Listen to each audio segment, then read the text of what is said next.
Good evening, ladies and gentlemen. Welcome back to another episode here on European Confessions. The following story that you're going to be listening to, it comes from a translation of a message that I received, and the translation of that message, it reads like this. Hello, Brother Nashi, how are you? Can you please post my own story as hidden identity? You can call me Ropa Fadzo. I am a 27-year-old woman. I do come from Mutoko in Zimbabwe, and I came here to South Africa so that I can look for a job, and God blessed me, and now I am working as a maid. I am someone that is like ever smiling, always polite, and I really love the job that I do have. The only problem that I have, it is a spiritual problem.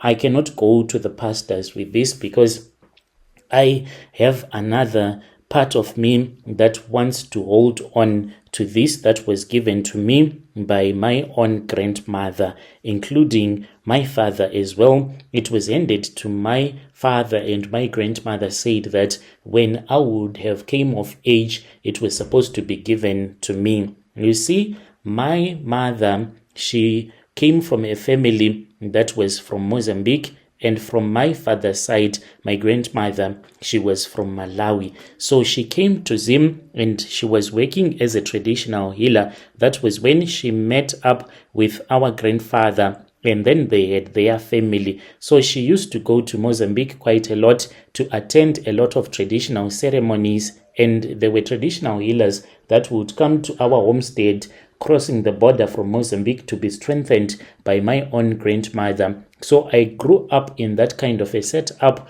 where there were a lot of traditional stuff that were happening as I was growing up. So there are other things that were given to me spiritually that I cannot let go of. For these spirits, they live with me. The way that they think, it is them telling me what to think, what to say, whom I am supposed to date. And the reason as to why I remain unmarried, it was because of these spirits. They do not want me to get married right now. They said that when the time has come, they are going to allow me to give birth, and I'm going to have 2 children. That is what they told me, a boy and a girl. They are going to be twins, and amongst those kids that I'm going to give birth to, they are going to choose one whom I will have to give the same charms that I am using. So right now, sometimes I do hear some whispers, because as for my boss, she has her own kids, and amongst her kids, there is one girl that I have been thinking about. I feel like I want to give her this charm so that this curse will stop following my generation. I do not want this thing to remain in the family, and I want to save myself and to save my future kids. Will it be a good thing if I give her this curse and the blessing as well? I am currently living here in Gauteng, working for a Sotho family. They have a beautiful house. The husband, he is into logistics. The wife is working as a professional. Like they say that everything just worked out for the good after they came out of university. So when I started working for them, like they had a lot of debts that they were owing to the bank, and their kids, they were always sick. And when I was now working for them full time, their kids stopped getting sick. They stopped complaining about the bad lucks that they used to face in their businesses. Like they used to shine. Even when the woman's mother came to visit, she was like, "What have you given to my daughter? Because she is now shining." They think that I brought them good luck. I don't know if it is good luck or what. So the truth is that I brought with me this thing that they call DVC in Shona. So it is a type of a charm that is used by people that are into farming. And if that person is a ritualist, then they can use that type of a charm. You can even have one worker at your farm But the way that you will be harvesting, even people that have more than 1,000 workers on a farm, they will never be able to do that, because this charm, what it does is that it goes around the village waking up people, and it will take those people with them to your farm, and they will start to work in your fields throughout the night, such that everyone in the village will always be tired because you will be using them throughout the night. So my father was given this charm by my grandmother. We used to grow a lot of peanuts as well as tobacco, yet my father, he would never hire anyone to come and help us in the fields. What we'll do is that in the middle of the night, we would go to the fields, and then we would leave this other clay pot, and my father used to pee inside that clay pot and leave it there. So inside the clay pot, there is a rat that will come out after it would have drank the urine that you would have peed into that clay pot, and then it will start to go around, either waking up people from the village. Those people will work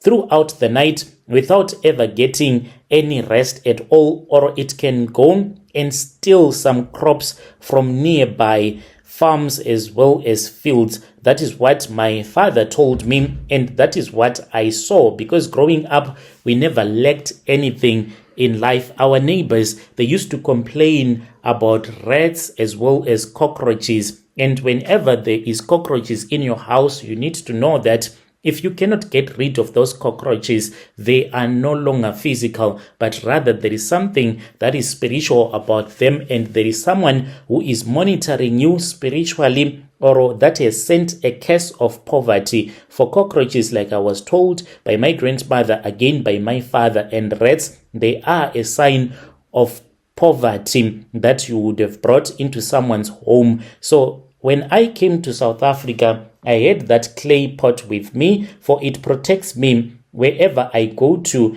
I am supposed to have that clay pot with me at all the times. So what I started to do was that after my madam boss and her husband would have gone to work, I'll pretend as if I will be busy washing the dishes. Then I would go outside as if I just want to throw away some leftovers into the refuse bag. Then I would just go somewhere where I cannot be seen, since it will be in the dark. Then I'll just put that clay pot between my legs and urinate and leave it there. Early in the morning, around 4 a.m., I will wake up, and then I will go and collect it. So this rat, after it would have drank my urine, it would get out of the clay pot, and it will start to go around the houses that are close to my madam boss's house, and it will be stealing the food. It will go and steal mealie meal, bring back the mealie meal, go and steal some cooking oil,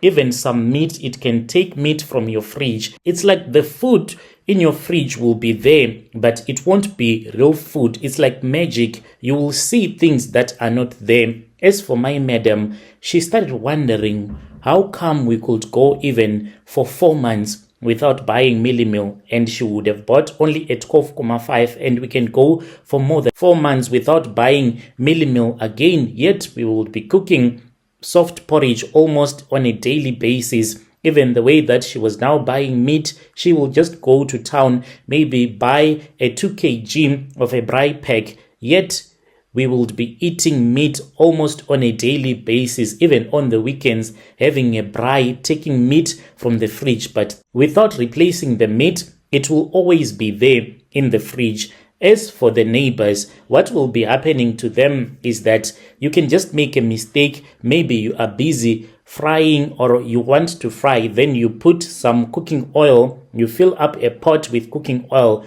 By mistake, that pot will just fall off, or anything can just happen, and you are always making mistake, wasting food. You can prepare food, and then you find out that maybe the soft porridge is not properly cooked, such that you throw it away. Then you start to cook again. You buy something, it is easily broken. So that will be the spirit of poverty that will be affecting you. So as for my madam boss and her husband, like now they have so much in their savings because they do not buy food anymore. They do get this good luck. Someone can just donate money to them, in their business, everything is running smoothly. So the challenge is that I do not want to give this thing to my own kids because it comes with a curse.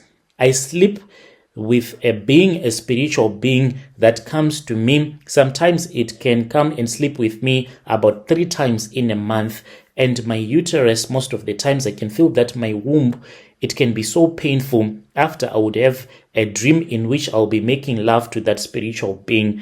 I do not want my daughter to go through that, for it affects you. You cannot fall in love. You cannot live the way that you want. And I want to give my madam boss's child this charm that was given to me by my grandmother through my father. If I do such a thing to remove this curse from my generation, will I be called a bad person? Please just assist me and advise me. To those that want to judge me, you can judge me, but at least I have helped you. Now you know that there is that type of a charm that can be used against you, such that you will start to experience a level of poverty like you have never experienced in your life. Yet you will be working, but what you will be doing with your money is buying food that you used to last with throughout the month. It cannot even last you even a week, for it will be stolen by this charm.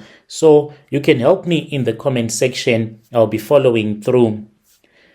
Dear listeners, right there was a message that was sent to me by one of our sister. That was the translation. Hoping that you were able to understand the translation. Strange things indeed, they do happen in this world. Have you ever experienced such a thing, like our sister was talking about food just getting wasted? You hold a cooking oil bottle, then something bad happens, and then the oil just spills over and Millimil just gets finished. You do not even understand what's going on. You can come to my inbox and share with us your own story.